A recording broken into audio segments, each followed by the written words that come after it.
Napoléon n'a jamais crié. Il a conquis en silence et c'est ce silence qu'on lui a fait payer. Regarde autour de toi. Le monde célèbre les masques, pas les visages. Il applaudit le spectacle, jamais la vérité nue. Cet homme, ce conquérant, né dans l'insignifiance d'une île, a osé montrer sa véritable nature. Son ambition sans limite, sa volonté de faire. Et pour cela, il a été puni. Comme toi. Comme chaque homme qui refuse de jouer le jeu des apparences. La société moderne te demande d'être vulnérable, mais te méprise quand tu l'es vraiment. Elle te demande d'être fort, mais te craint quand ta force devient évidente. Elle te demande d'être authentique, mais te rejette quand ton authenticité ne correspond pas à ses attentes. C'est l'absurde de l'existence masculine. Napoléon l'a compris trop tard. À Sainte-Hélène, prisonnier sur une île perdue, il a eu tout le temps de méditer sur cette vérité amère. Plus tu t'élèves, plus tu deviens seul. Plus tu montres ta vraie nature, plus le monde s'acharne à te faire tomber. Tu connais cette solitude, n'est-ce pas? Ce sentiment d'être incompris, même entouré. Cette impression que chaque victoire t'isole davantage. Cette certitude que ton authenticité est ta plus grande faiblesse dans un monde de faux semblants. La grandeur a toujours un prix, et ce prix, c'est la solitude, c'est le rejet, c'est l'exil intérieur dans un monde qui préfère le confort du mensonge à l'inconfort de la vérité. Être lucide, c'est être puni. Il l'a appris seul, comme toi. Les hommes comme Napoléon ne meurent pas de leur défaite, mais de leur victoire. Car chaque sommet conquis révèle un nouvel horizon de solitude. Chaque triomphe creuse le fossé entre eux et les autres, entre leur vision et la médiocrité ambiante. Tu ressens cette tension, n'est-ce pas? Entre ce que tu es vraiment et ce que le monde attend de toi. Entre ta nature profonde et le rôle qu'on veut te faire jouer. Entre ta vérité intérieure et les mensonges sociaux. Ce n'est pas un hasard si les grands hommes finissent souvent seuls. Ce n'est pas un accident si Napoléon est mort abandonné sur une île déserte. C'est la conséquence inévitable d'une loi implacable. L'authenticité masculine est toujours punie. La société tolère ta force tant qu'elle peut la contrôler. Elle célèbre ton ambition tant qu'elle peut en profiter. Elle admire ta détermination tant qu'elle sert ses intérêts. Mais dès que tu deviens trop grand, trop vrai, trop authentique, elle te brise, comme elle a brisé Napoléon. Et pourtant, quelle autre voie existe-t-il pour un homme digne de ce nom? Se compromettre, se diminuer, porter un masque jusqu'à oublier son propre visage? Napoléon a choisi la grandeur solitaire plutôt que la médiocrité accompagnée. Il a préféré l'exil dans sa vérité que le confort dans le mensonge. Et cette décision, consciente ou non, est celle que chaque homme authentique finit par prendre. Le 18 juin 1815, sous la pluie battante de Waterloo, Napoléon Bonaparte fixait l'horizon avec cette intensité qui avait fait trembler l'Europe. Ce jour-là, ce n'était pas seulement une bataille qu'il allait perdre. C'était la confirmation d'une vérité qu'il portait en lui depuis toujours. La grandeur est une malédiction déguisée en bénédiction. Né en Corse, terre conquise par la France, Napoléon était déjà un étranger à sa naissance. Un outsider, un homme qui n'appartenait à aucun monde vraiment. Ni totalement corse, ni pleinement français. Cette position d'entre-deux allait forger son caractère et son destin. Son ascension fulgurante de simple lieutenant d'artillerie à empereur des Pays-Secs. Français est connu de tous. Mais ce qu'on oublie souvent, c'est la solitude croissante qui accompagnait chaque marche gravie vers le sommet. Quand il épousa Joséphine de Beauharnais en 1796, Napoléon croyait avoir trouvé un refuge contre cette solitude. Un cœur qui comprendrait le sien. Une âme qui accepterait son ambition dévorante, sa vision sans compromis. Il se trompait. Pendant qu'il conquérait l'Italie, puis l'Égypte, Joséphine le trompait avec d'autres hommes. La trahison était double. Non seulement elle partageait son corps, mais elle ne lui donnait pas d'enfant, pas d'héritier pour son empire naissant. « Je conquiers des royaumes », écrivait-il dans une lettre peu connue, « mais je ne peux conquérir le cœur d'une femme. » Cette phrase contient toute la tragédie masculine. L'homme peut soumettre des nations, bâtir des monuments, changer le cours de l'histoire. Mais il reste impuissant face à l'inconstance du cœur féminin. Il peut être un géant aux yeux du monde et un nain aux yeux de celle qu'il aime. Quand Napoléon finit par divorcer de Joséphine en 1809, ce n'était pas seulement pour des raisons politiques ou dynastiques. C'était aussi la reconnaissance d'un échec fondamental. Même l'homme le plus puissant d'Europe ne pouvait forcer l'amour ou la fidélité. Son remariage avec Marie-Louise d'Autriche lui donna enfin un fils, mais pas la compréhension qu'il cherchait. Princesse habsbourgeoise, elle ne voyait en lui que le parvenu, l'usurpateur, l'homme qui avait humilié sa famille. Et quand vint la chute, elle l'abandonna sans hésiter, retournant à Vienne avec leur fils. Il ne suffisait pas de gagner. Il fallait encore être aimé pour mériter sa propre légende. Mais l'amour véritable est rarement accordé aux hommes qui osent trop. La campagne de Russie en 1812 marque un tournant dans la trajectoire de Napoléon. L'hubris peut-être, ou simplement la logique implacable de l'ambition qui se dévore elle-même. Mais cette défaite révèle une autre vérité. Même le génie a ses limites. Même la volonté la plus féroce se brise contre certains obstacles. Et puis vint l'exil à l'île d'Elbe. Le premier exil, le premier gouffre de solitude imposé. Lui qui avait dirigé un empire couvrant presque toute l'Europe était désormais confiné sur un rocher de 224 km². Quelle métaphore plus parfaite du destin masculin. L'homme est libre de s'élever aussi haut que ses forces le lui permettent. Mais le monde finira toujours par le ramener à sa condition d'animal en cage. Pourtant, Napoléon n'abandonna pas. En février 1815, il s'évada d'Elbe et débarqua en France. Ce qu'on appelle les 100 jours fut sa dernière tentative de défier le destin, de prouver que la volonté d'un seul homme pouvait encore changer le cours de l'histoire. Waterloo mit fin à ce rêve. Sous la pluie, observant la déroute de sa garde impériale, Napoléon comprit que le monde avait changé, que son temps était révolu, que la grandeur individuelle cédait désormais la place aux forces collectives, anonymes, médiocres. L'exil final à Sainte-Hélène fut la punition suprême. Un rocher perdu dans l'Atlantique Sud, une prison à ciel ouvert, un tombeau pour vivants. Pendant 6 ans, de 1815 à 1821, Napoléon y vécut sous la surveillance constante des Anglais, ses ennemis jurés. Le geôlier principal, Hudson Lowe, prit un malin plaisir à humilier quotidiennement celui qui avait fait trembler l'Europe. Restrictions mesquines, contrôles incessants, correspondances censurées. Tout était fait pour briser l'esprit du géant déchu. C'est à Sainte-Hélène que Napoléon dicta ses mémoires, tentant de contrôler le récit de sa vie avant que d'autres ne le fassent à sa place. C'est là qu'il prononça cette phrase révélatrice. « La grandeur a cela de terrible qu'elle nous isole. » Dans ces derniers jours, rongé par un cancer d'estomac, ou peut-être empoisonné à l'arsenic comme certains historiens le suggèrent, Napoléon revint souvent sur les moments clés de sa vie. Non pas sur ses victoires militaires, Austerlitz, Jena, Wagram, mais sur ses échecs personnels. Joséphine qui l'avait trahi, Marie-Louise qui l'avait abandonné, son fils, le roi de Rome, qu'il ne reverrait jamais. Il mourut le 5 mai 1821, à l'âge de 51 ans.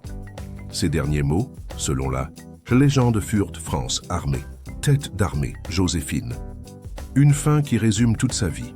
La nation, la guerre, le pouvoir, et cette femme qu'il avait trahie mais qu'il n'avait jamais cessé d'aimer. Son corps fut enterré à Sainte-Hélène, sous une simple dalle sans nom. Comme si même dans la mort, on voulait effacer sa mémoire, nier sa grandeur, punir son audace. Ce n'est qu'en 1840, 19 ans après sa mort, que ses cendres furent rapatriées en France et déposées aux Invalides.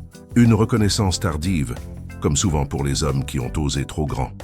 La vie de Napoléon nous enseigne cette vérité brutale. Être un homme authentique, c'est accepter la solitude comme compagne de route. C'est comprendre que chaque pas vers la grandeur est aussi un pas vers l'isolement. C'est savoir que le monde applaudit le succès, mais se réjouit secrètement de la chute. Si cela résonne en vous, si vous sentez cette même tension entre votre nature profonde et les attentes du monde, laissez un j'aime à cette vidéo. Car nous allons maintenant explorer comment Napoléon a transformé ce rejet en force intérieure et comment vous pouvez faire de même. La douleur de Napoléon est aussi la tienne. Cette douleur silencieuse, invisible, que tu portes comme une armure. Cette douleur d'être trop lucide dans un monde d'aveugles volontaires. Regarde autour de toi. Notre époque célèbre la façade, pas la substance. Elle récompense l'image, pas la réalité. Elle préfère le confort du mensonge à l'inconfort de la vérité. Et l'homme authentique, dans ce théâtre d'ombre, devient inévitablement un paria. Comme Napoléon, tu connais ce paradoxe cruel. On exige de toi la force, mais on te punit quand tu la montres trop. On te demande d'être vulnérable, mais on te méprise quand tu l'es vraiment. On t'encourage à être ambitieux, mais on te jalouse quand tu réussis. L'homme moderne est pris dans une contradiction impossible. S'il se conforme aux attentes sociales, il trahit sa nature profonde. S'il reste fidèle à lui-même, il s'expose au rejet, à l'incompréhension, à la solitude. Prends l'exemple de la sensibilité masculine. Si tu la caches, on te reproche ton manque d'émotion, ta froideur, ton détachement. Si tu la montres, on la retourne contre toi comme une preuve de faiblesse, d'instabilité, d'immaturité. Napoléon lui-même oscillait entre ces deux pôles. Stratège impitoyable sur le champ de bataille, il pouvait pleurer en lisant Werther de Goethe.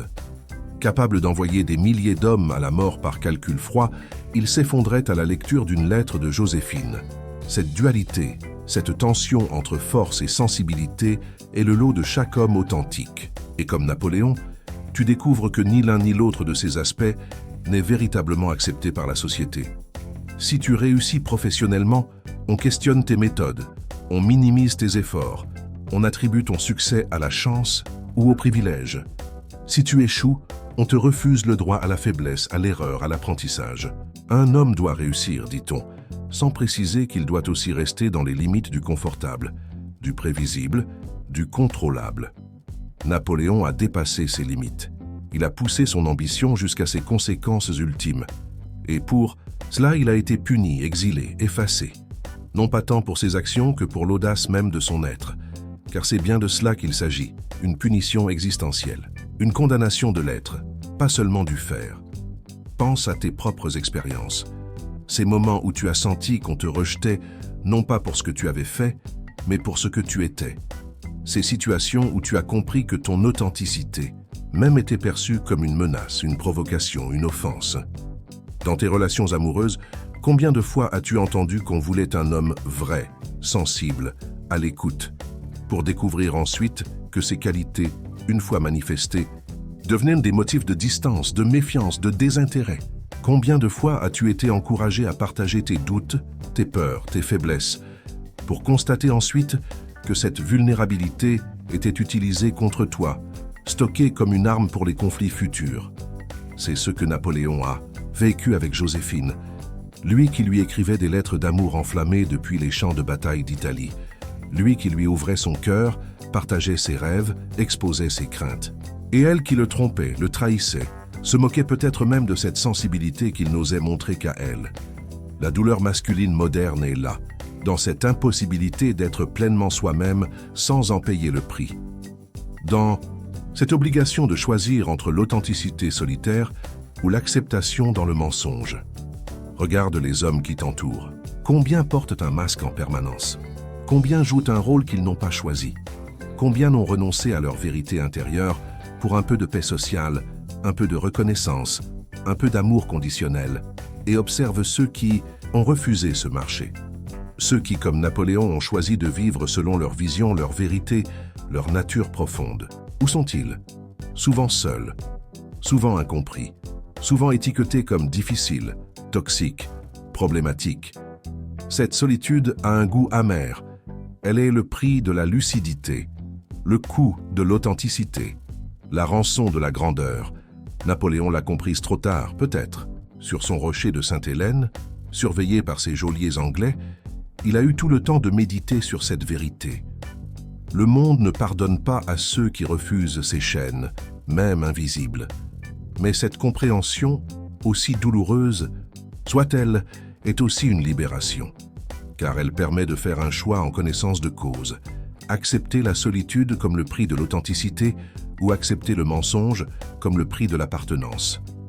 Napoléon a choisi la première voie, jusqu'au bout, jusqu'à sa mort solitaire sur une île perdue. Il est resté fidèle à sa vision, à son ambition, à sa nature. Il n'a pas renié son essence pour plaire, pour être accepté, pour être aimé. Cette intégrité, cette cohérence entre l'être et le paraître est peut-être la seule victoire qui compte vraiment, la seule qui ne peut être ni conquise par la force, ni retirée par la défaite. Dans ton quotidien d'homme moderne, tu fais face aux mêmes choix. Chaque jour, dans chaque interaction, dans chaque relation, tu dois décider, être vrai et risqué. Le rejet, ou être faux et garantir l'acceptation. Ce dilemme n'a pas de solution parfaite. Ni Napoléon ni aucun autre homme n'a trouvé le moyen d'être pleinement authentique sans en payer le prix social. Mais il existe une voie médiane, peut-être, une façon de préserver ton essence tout en naviguant dans un monde qui préfère les masques au visage. Cette voie consiste à créer ton propre empire intérieur, un espace mental et émotionnel où tu restes souverain absolu, où tes valeurs, tes vérités, tes visions ne sont pas soumises au jugement extérieur. Napoléon, même prisonnier à Sainte-Hélène, gardait cet empire intérieur intact. Ses geôliers pouvaient contrôler ses mouvements, sa correspondance, son quotidien. Mais ils ne pouvaient pas coloniser son esprit, soumettre sa volonté, conquérir son âme.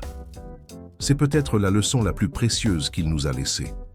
La véritable liberté n'est pas l'absence de contraintes extérieures, mais la préservation d'un espace intérieur inviolable. Si cette vérité résonne en toi, si tu te reconnais dans cette tension entre authenticité et acceptation, abonne-toi maintenant à cette chaîne. Dans notre prochaine vidéo, nous explorerons comment Napoléon a transformé sa douleur en force, son rejet en motivation, sa solitude en créativité, et comment tu peux faire de même. Le monde ne pardonne pas à ceux qui refusent de porter un masque. C'est la leçon amère que Napoléon a apprise à Sainte-Hélène, fixant l'horizon d'un océan qui était devenu sa prison. Comprends bien cette vérité. Ta lucidité est perçue comme une menace. Ton authenticité est vécue comme une agression. Ta grandeur est ressentie comme une insulte. Dans un monde de compromis, l'homme intègre est un scandale vivant. Sa simple existence est un reproche silencieux adressé à tous ceux qui ont choisi la facilité du mensonge plutôt que la difficulté de la vérité. Napoléon n'a pas été vaincu par ses ennemis, mais par cette loi fondamentale de la condition masculine. Plus tu t'élèves, plus tu deviens une cible. Plus tu révèles ta vraie nature, plus le monde s'acharne à te briser. Regarde comment on traite aujourd'hui les hommes qui osent dire tout haut ce que d'autres pensent tout bas. Regarde comment on détruit systématiquement ceux qui refusent de se plier aux conventions, aux dogmes, aux mensonges confortables. Ce n'est pas un hasard si les visionnaires finissent souvent seuls, ruinés, oubliés.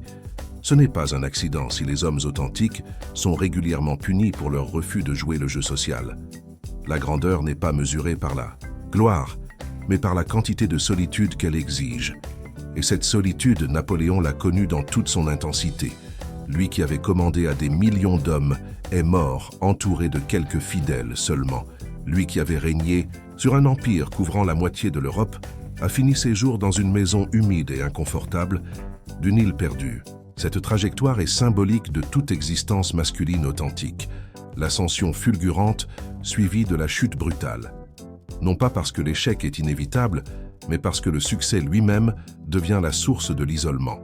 Car le succès masculin, contrairement à ce qu'on pourrait croire, n'apporte pas la connexion, mais la séparation. Il ne crée pas la compréhension, mais l'envie. Il n'attire pas l'amour véritable, mais l'intérêt calculateur. Napoléon l'a découvert avec Joséphine, puis avec Marie-Louise. L'homme puissant n'est jamais aimé pour lui-même, mais pour ce qu'il représente, ce qu'il possède, ce qu'il peut offrir. Et quand vient la chute, quand le pouvoir s'évanouit, quand la fortune disparaît, il se retrouve seul, confronté à la vérité nue des relations humaines. Cette vérité, tu la connais déjà, n'est-ce pas? Tu l'as vécue dans tes échecs, dans tes pertes, dans ces moments où le masque social que tu portais s'est fissuré pour révéler l'homme vulnérable en dessous. Et tu as constaté alors que le monde n'a pas de place pour cette vulnérabilité masculine, qu'il la méprise, la craint ou l'exploite, mais ne l'accueille jamais vraiment. Être vrai, c'est être seul, mais c'est le seul combat qui vaille la peine, car l'alternative est pire encore. Vivre dans le mensonge, porter un masque jusqu'à oublier son propre visage, jouer un rôle jusqu'à perdre le souvenir de sa propre essence. C'est le choix que font la plupart des hommes, consciemment ou non. Ils renoncent à leur authenticité pour un peu de paix sociale, un peu de reconnaissance, un peu d'amour conditionnel. Napoléon a refusé ce marché. Jusqu'au bout, jusqu'à sa mort solitaire, il est resté fidèle à sa vision, à son ambition, à sa nature profonde. Il n'a pas renié son essence pour plaire, pour être accepté, pour être aimé. Cette intégrité, cette cohérence entre l'être et le paraître est peut-être la seule victoire qui compte vraiment. la seule qui ne peut être ni conquise, à par la force ni retirée par la défaite. Dans ton quotidien d'homme moderne, tu fais face aux mêmes choix. Chaque jour, dans chaque interaction, dans chaque relation, tu dois décider, être vrai et risquer le rejet, ou être faux et garantir l'acceptation. Il n'y a pas de bonne réponse universelle à ce dilemme. Chaque homme doit trouver son propre équilibre, sa propre façon de naviguer entre ces deux écueils. Mais sache une chose, ceux qui choisissent l'authenticité, même au prix de la solitude, connaissent une forme de liberté que les autres ne peuvent même pas imaginer. Napoléon, même prisonnier à Sainte-Hélène, était plus libre que ses geôliers, car il avait préservé son empire intérieur, cet espace mental et émotionnel où l'homme reste souverain absolu, où ses valeurs, ses vérités, ses visions ne sont pas soumises au jugement extérieur. C'est peut-être la leçon la plus précieuse qu'il nous a laissée. La véritable liberté n'est pas l'absence de contraintes extérieures, mais la préservation d'un espace intérieur inviolable. Dans notre société moderne, cet espace est constamment menacé.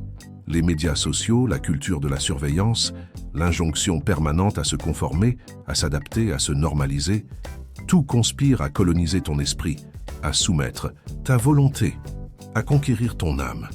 Résister à cette invasion est le combat quotidien de l'homme authentique, un combat silencieux, invisible, mais plus crucial que toutes les batailles extérieures.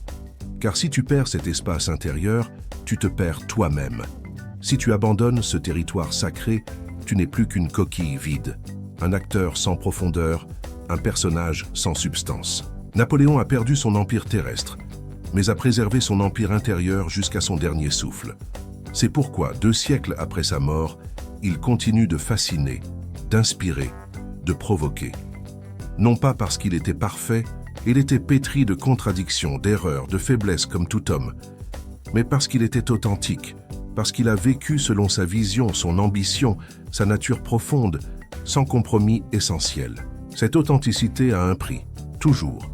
Elle exige des sacrifices, constamment. Elle impose la solitude, inévitablement. Mais elle offre aussi une récompense que rien d'autre ne peut égaler. La certitude d'avoir vécu sa propre vie. Et non, celle qu'on attendait de soi. D'avoir été fidèle à sa vérité, même quand le monde entier la rejetait. D'avoir préservé son intégrité, même quand la compromission aurait été plus facile, plus confortable, plus avantageuse. L'homme authentique, comme Napoléon, ne meurt jamais vraiment. Son essence survit dans les esprits qu'il a touchés, dans les âmes qu'il a éveillées, dans les consciences qu'il a secouées. Et toi, quel héritage veux-tu laisser? Celui d'un homme qui a porté un masque toute sa vie pour être accepté, ou celui d'un homme qui a osé être lui-même, avec toutes les conséquences que cela implique? La réponse à cette question déterminera non seulement ta vie, mais aussi ton impact sur le monde. Car seuls les hommes authentiques changent véritablement le cours de l'histoire, même à petite échelle. Si tu as déjà ressenti le poids d'être différent, d'être trop lucide dans un monde d'aveugles volontaires, d'être trop vrai dans un théâtre de faux semblants, partage ton expérience dans les commentaires ci-dessous. Ton témoignage pourrait éclairer d'autres hommes qui traversent le même désert intérieur. Si la vérité de Napoléon a résonné en toi, si sa solitude te semble familière, si son combat intérieur fait écho au tien, agis maintenant. Laisse un j'aime à cette vidéo pour que d'autres hommes puissent découvrir cette force cachée en eux.